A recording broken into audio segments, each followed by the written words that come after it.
Students, कैसे हैं सभी।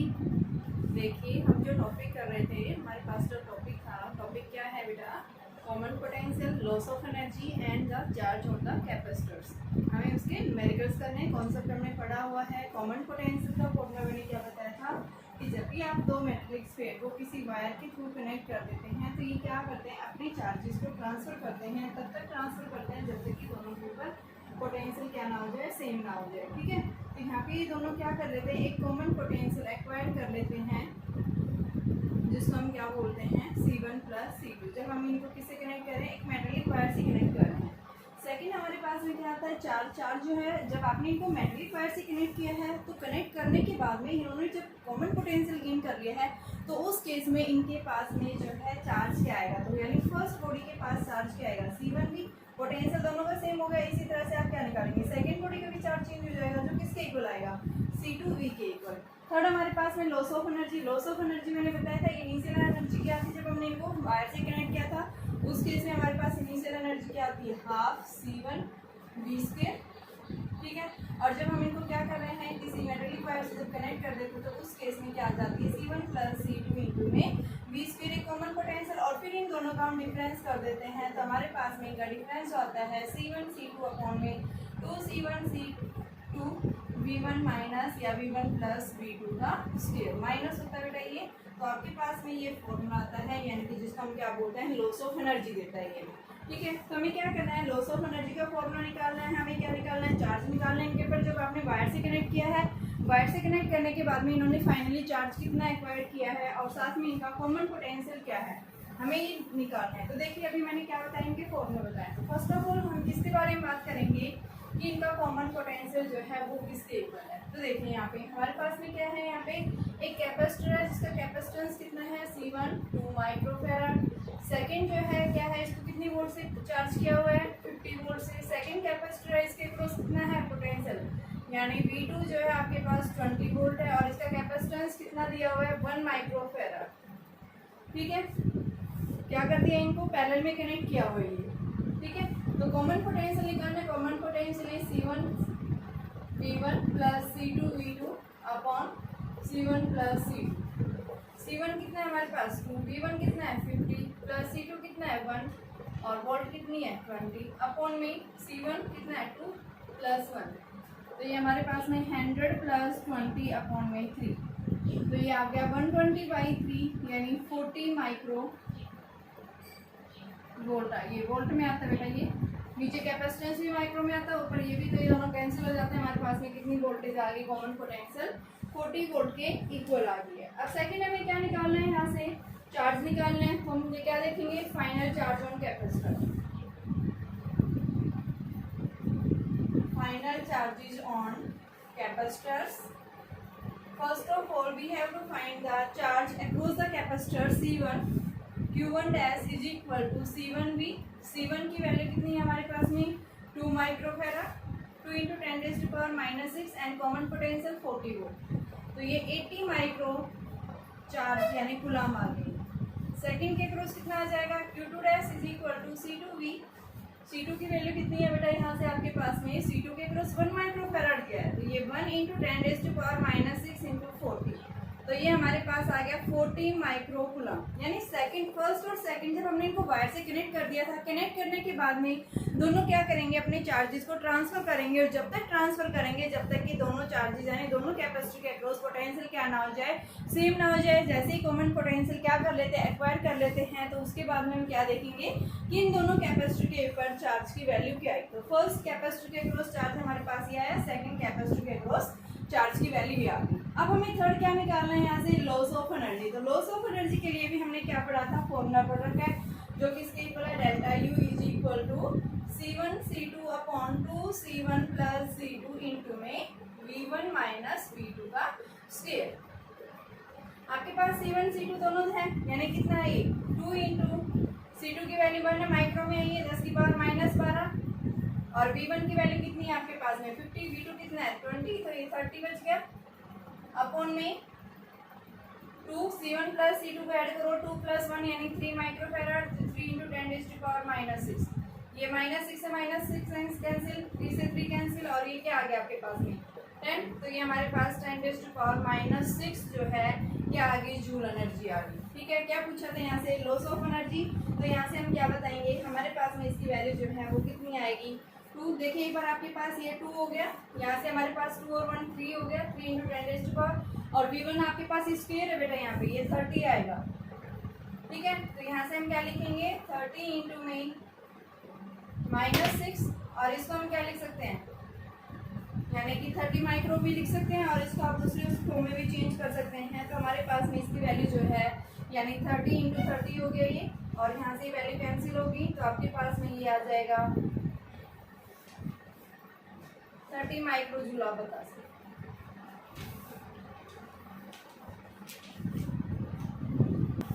देखिए बेटा क्या पूछा, आपके पास में कंडक्टिंग स्फीयर है जिसकी रेडियस 2 आ रहा है। यहाँ देखिए सबसे पहले हमारे पास एक कंडक्टिंग स्फीयर है, इसका कैपेसिटेंस नहीं दिया हुआ। तो देखो कैपेसिटेंस जो है वो किसके ऊपर डिपेंड करता है, रेडियस ऑफ कर्वेचर के ऊपर। यानी किसी भी स्फेरिकल कंडक्टर के पास में जितनी ज्यादा रेडियस ऑफ कर्वेचर होगी, कैपेसिटेंस क्या होगा उस स्फेरिकल सेल का, यानी उस कंडक्टिंग स्फीयर का उतना ही ज्यादा होगा। यहाँ रेडियस कितनी दे रखी है, 2r दे रखी है, तो यानी हम क्या बताएंगे, इसका कैपेसिटेंस जो आएगा वो क्या आएगा, यानी C हमने क्या पढ़ा था, 4πε0r होता है किसके लिए, एक स्फेरिकल एक स्फीयर के लिए। ठीक है, अब आपके पास में इसका कैपेसिटेंस क्या हो जाएगा, 4πε0 क्या दिया हुआ था, 2r। तो यहाँ से हम क्या लिखेंगे, 2 × 4πε0r, तो ये क्या था उसका ओरिजिनल, तो यहाँ से हम क्या लिख सकते हैं, 2c। यानी आपके पास जो कंडक्टिंग स्फीयर है, उस कंडक्टिंग स्फीयर जिसकी रेडियस क्या है, 2 और गिवन है, उसके लिए हम क्या बताएंगे कि कैपेसिटेंस कितना दिया हुआ है, C1 की वैल्यू जो है वो किसके इक्वल है बेटा, 2c के इक्वल। सेकंड, इसको क्या कर दिया है, इसके क्रॉस जो चार्ज है वो कितना है, Q है। इसको क्या कर दिया, इस कंडक्टिंग स्फीयर को किसी दूसरे अनचार्ज कंडक्टिंग स्फीयर के साथ में कंडक्ट कर दिया, यानी कनेक्ट कर दिया है, और जिसकी रेडियस जो है यहाँ कितनी बता रहा है बेटा, r है, ये 2r नहीं है। ठीक है, r रेडियस है इसकी, r रेडियस है, मान लो ये आपके पास में 2r रेडियस थी, और एक दूसरा जो है स्फीयर है कंडक्टिंग स्फीयर, इसको क्या कर दिया, इसके साथ में एक वायर के थ्रू कनेक्ट कर दिया, इसकी रेडियस r है, एक वायर के थ्रू क्या कर दिया, इसको कनेक्ट कर दिया है। ठीक है, तो क्या पूछ रहे हैं यहाँ पे, चार्ज बताइए इस वायर के थ्रू कितना फ्लो करेगा। तो यहाँ पे मान लो आपके पास में पहले हम क्या करेंगे, इसको कनेक्ट करेंगे, अनचार्ज था, पोटेंशियल क्या था इसका, 0 था इनिशियल, V2 0 है, ये V1 है इसके क्रॉस मान लो। तो सबसे पहले इसके क्रॉस जो है, जैसे हम एक वायर को कनेक्ट कर देते तो दोनों क्या करेंगे, एक कॉमन पोटेंशियल गेन करेंगे।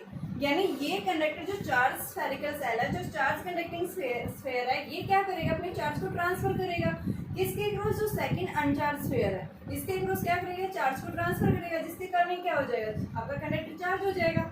और ये जब तक ट्रांसफर करेगा जब तक कि दोनों कंडक्टिंग स्फीयर के पास में चार्ज कैसा ना आ जाए, इक्वल ना आ जाए। तो मान लो ये दोनों जैसे ही चार्ज इन दोनों का यानी क्या हो जाता है, इक्वल हो जाता है, कॉमन पोटेंशियल एक्वायर कर लेते हैं। उस केस में हम फॉर्मूला क्या बताते हैं, C1 V1, या फिर आप ये भी बता सकते हैं Q1 Q2 अपॉन में C1 + C2। Q1 Q2 को हम क्या लिखते हैं, C1 V1 + C2 V2 upon में C1 + C2। ये कॉन्सेप्ट अप्लाई करते हैं। तो हमें क्या पूछा हमसे कि बताइए कितना चार्ज जो है वायर के थ्रू फ्लो कर रहा है। तो इनिशियली हम देखेंगे जो आपके पास में, यानी जब ये ट्रांसफर कर रहे हैं तो ये उन्होंने कॉमन पोटेंशियल किसके इक्वल लिया है। ठीक है, तो यहाँ पे हम क्या निकालेंगे, फाइंड द कॉमन पोटेंशियल निकालेंगे। यहाँ से कॉमन पोटेंशियल जब हमारे पास में आ जाता है तो उस केस में हम क्या निकालेंगे, चार्ज जो ट्रांसफर होगा वायर के थ्रू वो हम निकाल सकते हैं। तो मान लो इनिशियली इस कंडक्टिंग स्फीयर के पास चार्ज कितना दिया हुआ है, Q दिया हुआ है। Q1 हम क्या लिखेंगे, Q के इक्वल। Q2 कैसा है, अनचार्ज है, 0 ले लेंगे। तो कॉमन पोटेंशियल क्या आ जाएगा, Q1 की जगह Q + 0 अपॉन में C कितना है, 2C, और वो कितना है C। C2 की वैल्यू यहाँ कितनी है, C। ठीक है, तो ये इसके अकॉर्डिंग हमने इसको पुट कर दिया। तो ये बेटा कॉमन पोटेंशियल की वैल्यू क्या आ गई, Q/3C आ गई। तो जब ये इन्होंने क्या कर दिया, ये तो क्या है कॉमन पोटेंशियल, ट्रांसफर करने के बाद में जो फर्स्ट कंडक्टिंग स्फीयर था, इस कंडक्टिंग स्फीयर के अक्रॉस जो चार्ज आया, final charge acquired by the conducting sphere of radius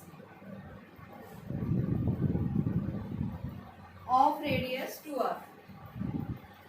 जिस कंडक्टिंग स्फीयर की रेडियस 2r है उसने फाइनल चार्ज जो है वो किसके इक्वल लिया है। तो यहाँ पे क्या लिखेंगे, Q1 dash is equal to क्या हो जाएगा, Q1 डैश यानी कि C1 × V। तो C1 कैपेसिटेंस क्या है यहाँ पे 2C, तो यहाँ पे इसकी जगह 2c रखो, v की जगह वैल्यू जो आई है q/3c। तो ये आपके पास में क्या आ गया, 2q/3 आ गई फर्स्ट पेयर के अक्रॉस।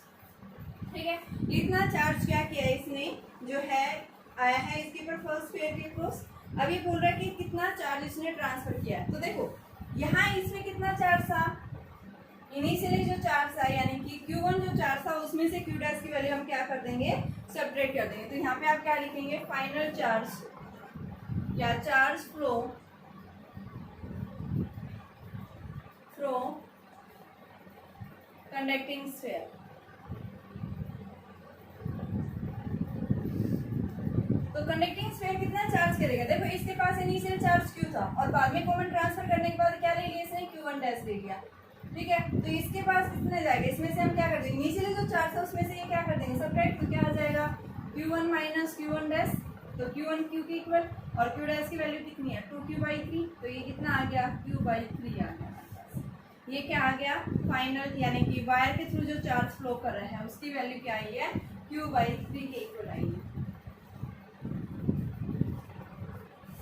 देखो बेटा क्वेश्चन ये था आपके पास में शुरू के अंदर इनिशियली एक आपके पास में चार्ज कंडक्टिंग स्फेरिकल सेल थी जिसकी रेडियस हमारे पास 2r दी हुई थी। और क्या पूछ रहा है ये, अगर हम इस कंडक्टिंग स्फेयर को क्या कर दे, किसी अनचार्ज कंडक्टिंग स्फेयर से क्या कर देते हैं, कनेक्ट कर देते हैं, तो इस वायर के थ्रू कितना चार्ज फ्लो करेगा। हमें क्या निकालना है, वायर के थ्रू चार्ज निकालना है। कैसे निकालेंगे इसको, देखो सबसे पहले हमें देखो कैपेसिटेंस नहीं दिया, मैंने बताया था कैपेसिटेंस किसके ऊपर डिपेंड करता है, रेडियस और कर्वेचर। जिस कंडक्टिंग स्फीयर के पास जितना ज्यादा जो है रेडियस होगा उसका क्या होगा बेटा, कैपेसिटेंस उतना ही ज्यादा होगा। तो ये 2 टाइम्स रेडियस है तो ये 2c हो गया इसका। ठीक है, इसकी r है तो इसका c मान लिया हमने, c2 को c, c1 को हमने 2c ले लिया। अब क्या कह रहा है ये चार्ज था, ये अनचार्ज है, कितना चार्ज दे रखा है, इसमें q दिया हुआ है क्वेश्चन के अकॉर्डिंग, और ये कैसे अनचार्ज, तो q2 क्या हो गया 0। अब इनको क्या कर दिया, मेटलिक वायर से कनेक्ट कर दिया दोनों को। जैसे ही हम मेटल वायर से कनेक्ट करते हैं तो जो चार्ज बॉडी थी उससे क्या हो जाएगा, चार्ज ट्रांसफर होना शुरू हो जाएगा किसके पास में, दूसरी बॉडी के पास में।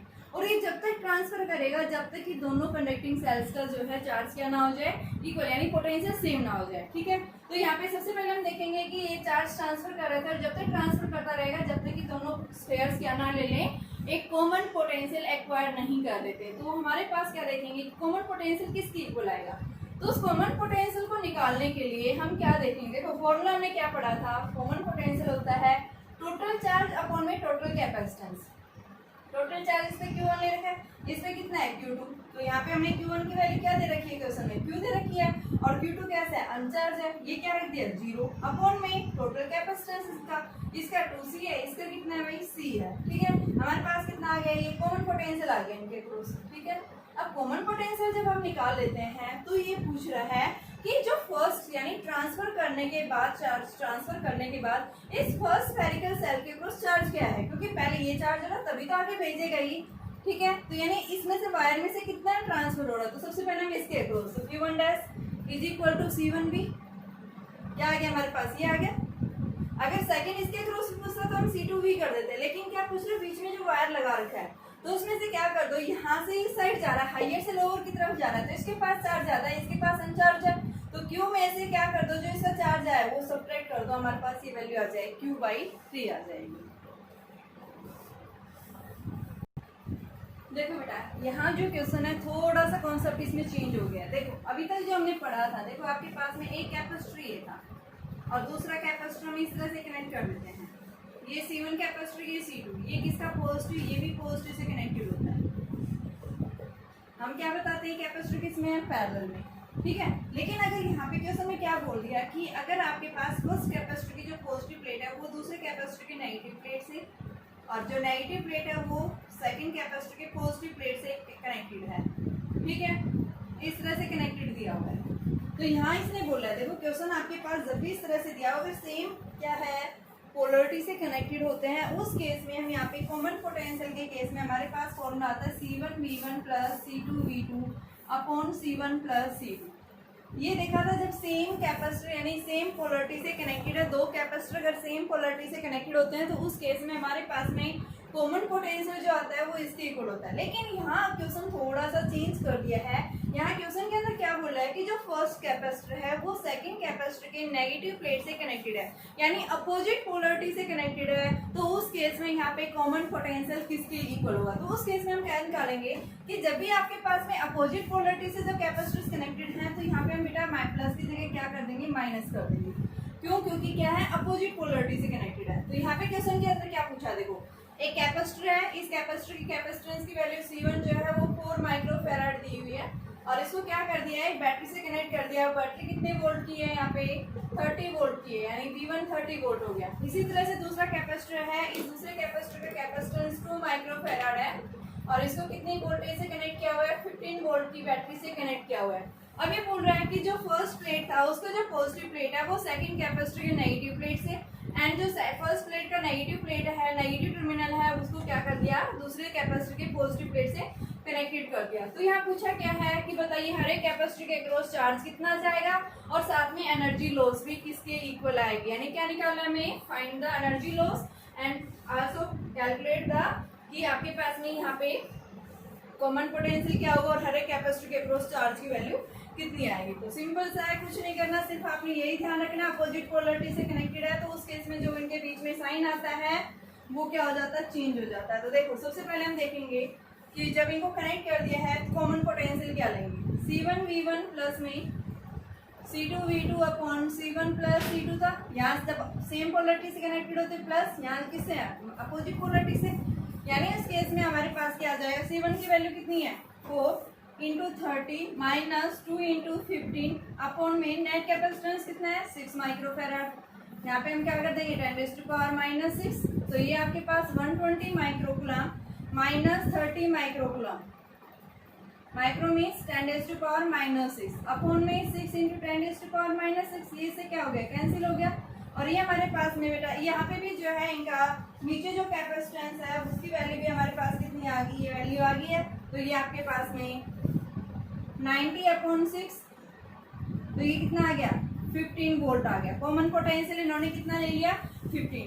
अब चार्ज पूछा है तो यहाँ पे फर्स्ट कैपेसिटेंस के क्रॉस चार्ज क्या आएगा C1V, C1 की वैल्यू कितनी है 4 माइक्रोफैराड, यानी 10⁻⁻⁶ इंटू में 15, तो ये हमारे पास में आ गया 60 माइक्रोकुलम। ऐसे ही हम क्या निकालेंगे सेकंड कैपेसिटर के क्रॉस, वो क्या आ जाएगा C2V, और C2 की वैल्यू कितनी है यहाँ पे 2 माइक्रोफैराड, यानी 2 इंटू 10⁻⁻⁶, एंड कॉमन पोटेंशियल 15 है तो ये 30 माइक्रोकुलम।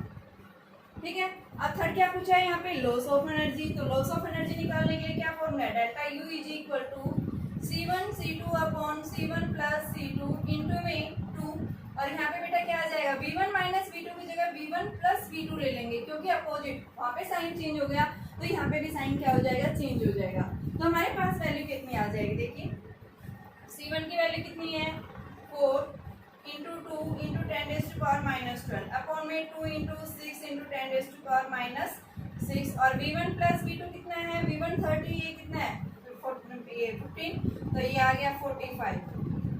ठीक है, और इसका क्या है स्क्वायर है 45 इंटू 45, तो बेटा ये आपके पास में 2 से 2 कैंसिल, ये से ये 6 बच गया। ठीक है, ये कैंसिल हो जाएगा क्योंकि माइनस था ये, और यहाँ से हम इसको करेंगे ये आ गई है। और जब आप इसको मल्टीप्लाई करते हैं तो मल्टीप्लाई करने के बाद में हमारे पास ये आ जाता है 150 माइक्रो जूल। ठीक है, सेम क्वेश्चन है, सिर्फ यहाँ पे ये क्वेश्चन थोड़ा सा चेंज कर दिया है कि फर्स्ट प्लेट जो थी ये सेकंड प्लेट थी, मान लो पॉजिटिव है ये नेगेटिव, तो ये सेकंड कैपेसिटर जो था उसकी अपोजिट पोलरिटी से कनेक्टेड है। तो इस केस में इनके एनर्जी के ऊपर, इनके चार्ज के ऊपर क्या इफेक्ट पड़ेगा और कॉमन पोटेंशियल क्या होगा, लॉस ऑफ एनर्जी क्या होगा। तो याद रखना कि चार्ज जो है वो चेंज हो जाता है, यहाँ पे क्या आ जाएगा प्लस जो था आपके पास क्या आ जाएगा माइनस आ जाएगा। और ऐसे ही आप लॉस ऑफ एनर्जी में V1 माइनस V2 लेते थे, उसकी जगह क्या कर देंगे V1 प्लस V2 कर देंगे।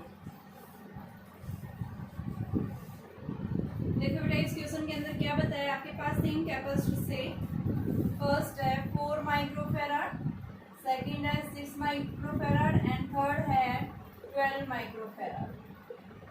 6 माइक्रोफैराड 4 माइक्रोफैराड 3 कैपेसिटर हैं किसमें कनेक्टेड है ये? सीरीज में। तो यानी कि ये पॉजिटिव प्लेट है तो ये कैसी होगी? नेगेटिव। तो इसकी दूसरी प्लेट से पॉजिटिव, ये इसके नेगेटिव से, पॉजिटिव से नेगेटिव से।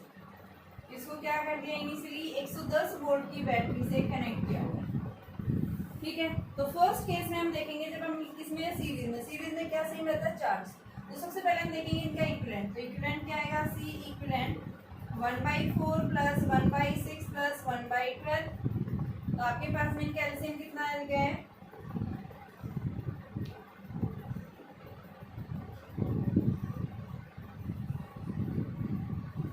यानी 12 आ जाएगा यहाँ से। तो ये हम क्या करेंगे? 12।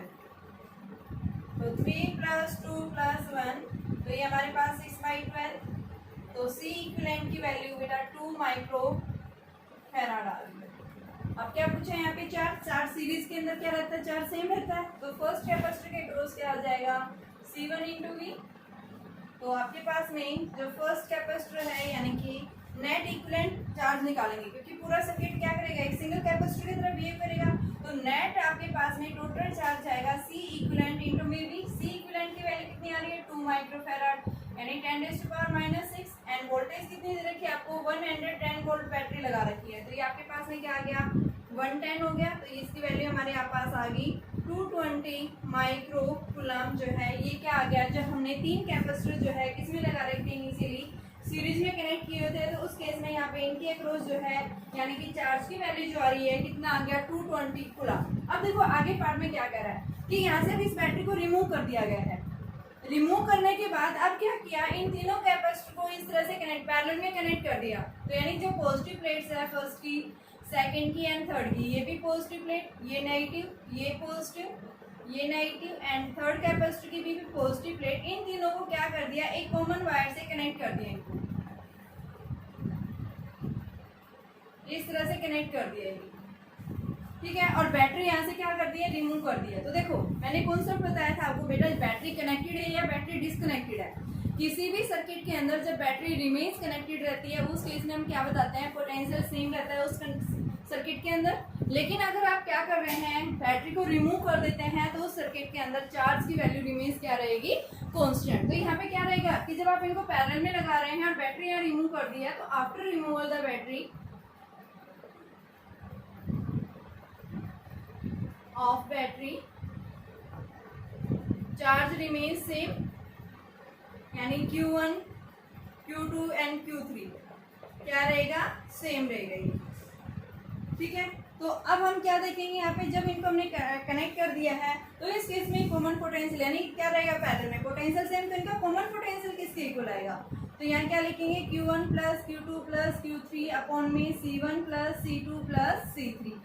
Q1 Q2 ये सारे कितने हैं? 220 के इक्वल है। तो यहाँ पे 3 टाइम्स और 220 माइक्रो कूलम अपॉन में टोटल कैपेसिटेंस, टोटल कितना है? 4, 6, 10 और 12 यानी 22 आ गई आपके पास। ठीक है, माइक्रो कूलम है। तो यहाँ पे 10⁻⁻6, तो ये से कैंसिल और ये हमारे पास में 10 आ गया। तो यानी 30 वोल्ट इसकी कॉमन पोटेंशियल एक्वायर करनी। ठीक है, तो यहाँ पे क्या पूछा था? चार्ज पूछा था।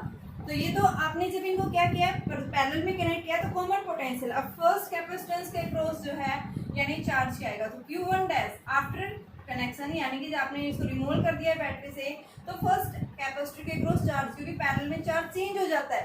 बैटरी डिस्कनेक्ट करते हैं उस केस में हम क्या बताएंगे? इनका चार्ज इनिशियल तो वही रहेगा। तो यहाँ पे देखो कि जैसे आप इसको रिमूव कर रहे हैं, रिकनेक्शन कर रहे हैं, तो चार्ज क्या आएगा? C1 × V। C1 की वैल्यू कितना है फर्स्ट कैपेसिटर? 4 और ये कितना आ गया? 120 micro coulomb. Similar Q2 dash कितना आ जाएगा? 6 × 30 माइक्रो कूलम। तो ये आपके पास में 180 माइक्रो कूलम एंड Q3 की डैश की वैल्यू फाइनल चार्ज जो है वो कितना है? 12 × 30 माइक्रो में आएगा। तो ये 360 माइक्रो कूलम। तो ये 3 कैपेसिटर्स आएंगे, यानी 3 कैपेसिटर के अक्रॉस जो चार्ज आएगा फाइनल, जब आपने इस कनेक्शन को दोबारा पैरेलल में कनेक्ट किया है तो इनके अक्रॉस जो चार्ज आएगा उसकी वैल्यू आ जाएगी। तो पहले हम क्या निकालेंगे? Common potential. कॉमन पोटेंशियल निकालने के बाद हर एक कैपेसिटर के अक्रॉस हम क्या निकाल सकते हैं? चार्ज निकाल सकते हैं।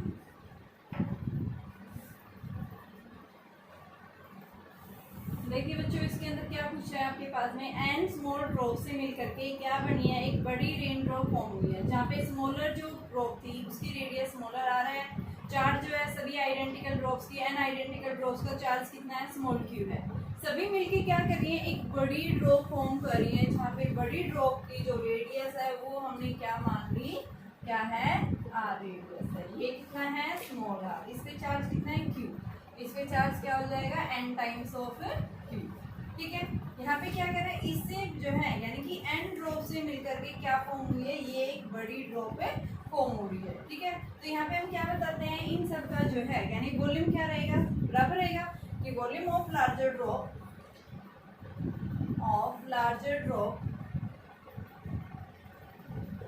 is equal to volume of n small drops। तो क्या आ जाएगा, ये आपके पास 4/3 पाई आर क्यूब, ये क्या आ गया आपके पास n into 4/3 pi r cube, ये इससे कैंसिल। तो आर क्यूब पर बेटा किसके इक्वल है, एन आर क्यूब। तो यहाँ से आर जो है n की पावर 1/3 आर आ गया। ठीक है, रेडियस निकाल दी। अब यहाँ से हमें क्या निकालना है, इनका कैपेसिटेंस निकालना है। सी इज इक्वल टू क्या पड़ा था, 4 पाई एप्सिलॉन नॉट आर। तो ये तो लार्जर ड्रॉप है, is capacitance of larger drop. तो ये क्या आ जाएगा, 4 पाई एप्सिलॉन नॉट आर की वैल्यू किसके इक्वल है बेटा, यहाँ से आप चाहिए रहने दो। स्मॉलर के लिए क्या हो जाएगा, 4 पाई एप्सिलॉन नॉट स्मॉल आ रही। ठीक है, आपके पास में जो स्मॉलर का जो है रेडियस हमने क्या ले रखी है, आर ले रखी है, और कितनी ड्रॉप्स थी यहाँ पे, एन थी। ठीक है, तो यहाँ पे आपके पास कैपेसिटेंस स्मॉलर को हमने आर की फॉर्म में, तो यहाँ पे इनका रेशो ले लें। तो सी लार्जर अपॉन में सी स्मॉलर, ये क्या आ गया, 4 pi epsilon naught r upon 4 pi epsilon naught r, ये इसे कैंसिल। तो आर बाई आर, और आर की वैल्यू किसके इक्वल है, ये हम निकाल चुके हैं, एन की power 1/3 r upon r, cancel. तो आर बाई आर किसके इक्वल आ गया, एन की पावर 1/3 के इक्वल आ गया। यानी आर जो है इसको आप ये लिख सकते हैं। वही सेम बात आ गई, रेडियस का रेशो जो है वो निकाल दिया। अब नेक्स्ट क्या पूछा है, potential. The potential of the larger drop, larger drop क्या आएगा, के क्यू अपॉन में आर। तो के की वैल्यू सेम रहेगी, क्यू की वैल्यू रखो यहाँ से। क्यू जो है वो आपके पास में किसके इक्वल है, एन स्मॉल ड्रॉप से। तो यहाँ पे हम क्या लिख देते हैं, क्यू के इंटू में एन क्यू अपॉन आर। ठीक है, और स्मॉलर का क्या आ जाएगा, बी स्मॉलर के क्यू अपॉन में आर। रेशो लो इनका, तो हमारे पास में इनका रेशो देखो किसके इक्वल आएगा,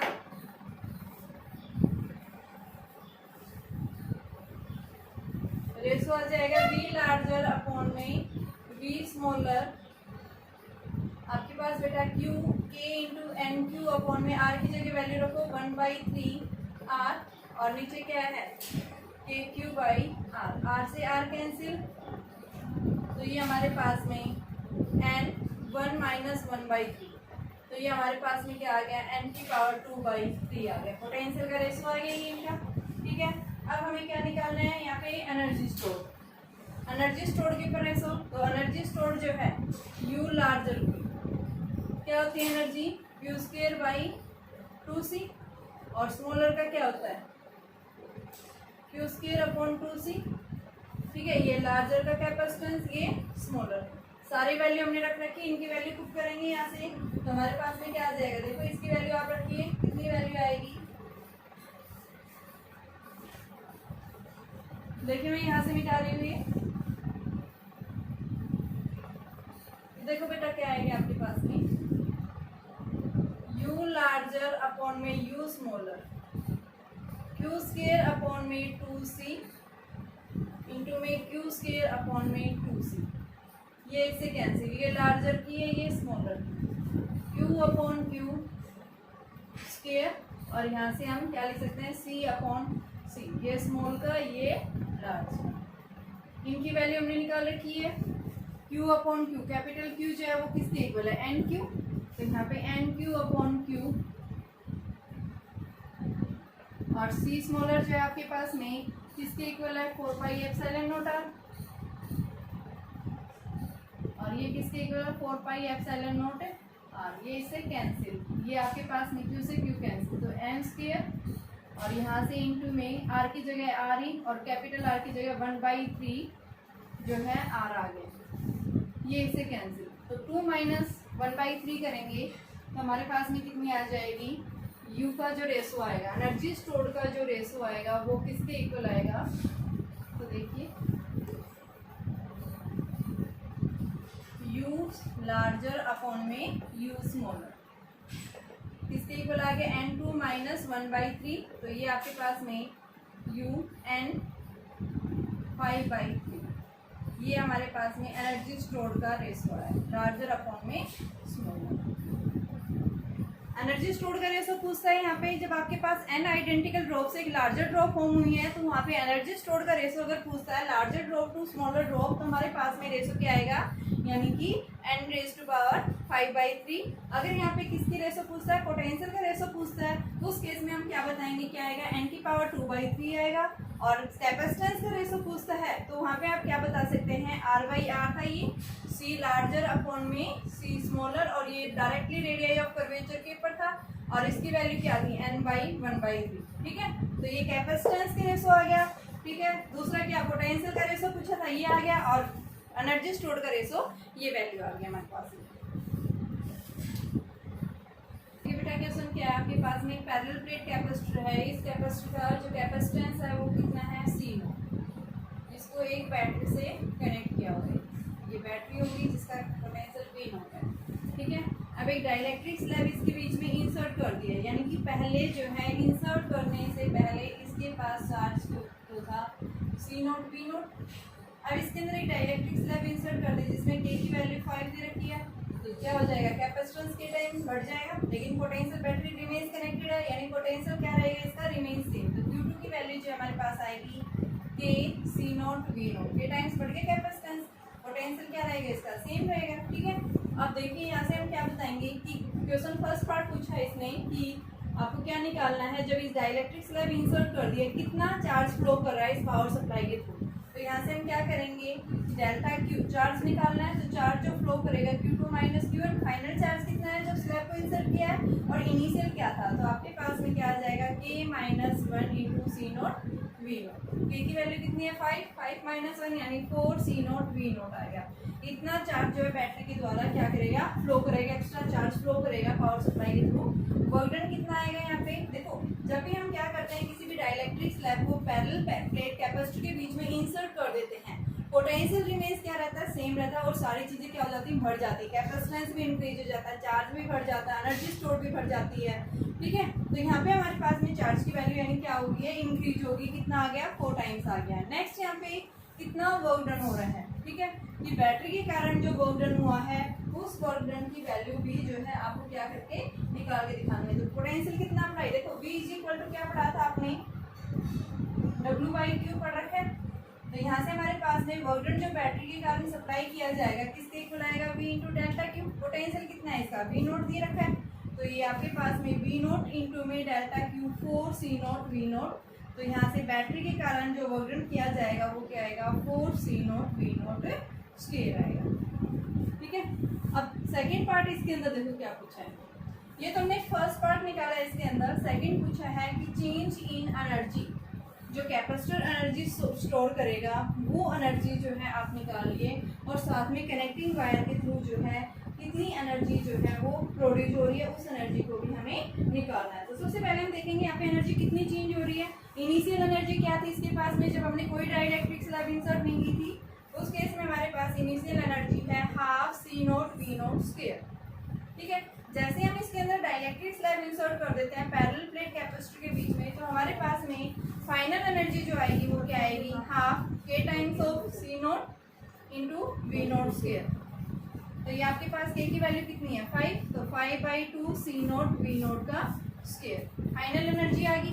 अब निकालना क्या हमें, चेंज इन एनर्जी, कितनी एनर्जी जो है यहाँ से चेंज हो रही है, तो उसका हम क्या निकालेंगे, चेंज इन एनर्जी। तो चेंज इन एनर्जी निकालने के लिए आप क्या करेंगे, F में से UF माइनस UI ले लो, डेल्टा U, तो UF कितना है 5/2, तो देखो 1/2 C0 V0 क्या है यहाँ कॉमन है, अंदर क्या बचा 5 - 1, तो ये आ गया है 2C0V0²।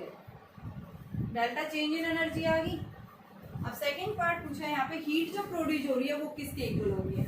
तो देखिए बेटा, हीट निकालने के लिए हम बताते हैं वर्क डन जो बैटरी के द्वारा किया जाता है किस फॉर्म में होता है। किसी भी बैटरी के कारण जो वर्क डन होता है वो किस फॉर्म में होता है। एक तो चेंज इन एनर्जी, दूसरा वहाँ पे वायर के अंदर हीट प्रोड्यूस होती है H। तो यहाँ H पूछा है। देखो यहाँ जो वर्क डन होता है बैटरी के द्वारा दो फॉर्म्स में हो रहा है। कुछ तो क्या कर रहा है, उसकी इंटरनल एनर्जी को चेंज कर रहा है, दूसरा वहाँ पे हीट प्रोड्यूस हो रही है, वायर क्या हो जाता है, गर्म हो जाता है। तो यहाँ पे हमें ये हीट निकालनी है। H की वैल्यू क्या आएगी, delta W minus delta U। Del W हमने निकाल रखा है, वर्क डन यानी 4C0V0², और ये कितनी है 2C0। तो ये क्या आ गया हमारे पास 2C0V0²। क्या आ गया, ये H आ गया। तीन चीजें पूछी थी यहाँ से, बताइए हीट एनर्जी कितनी आएगी, हीट कितनी प्रोड्यूस हो रही है, कितनी एनर्जी चेंज हो रही है, डेल्टा यू निकाल दिया। और यहाँ से क्या पूछा था, कितना वर्क डन एक्स्ट्रा हो रहा है बैटरी के द्वारा जब आपने डाइलेक्ट्रिक स्लैब को इसके बीच में इंसर्ट कर दिया है।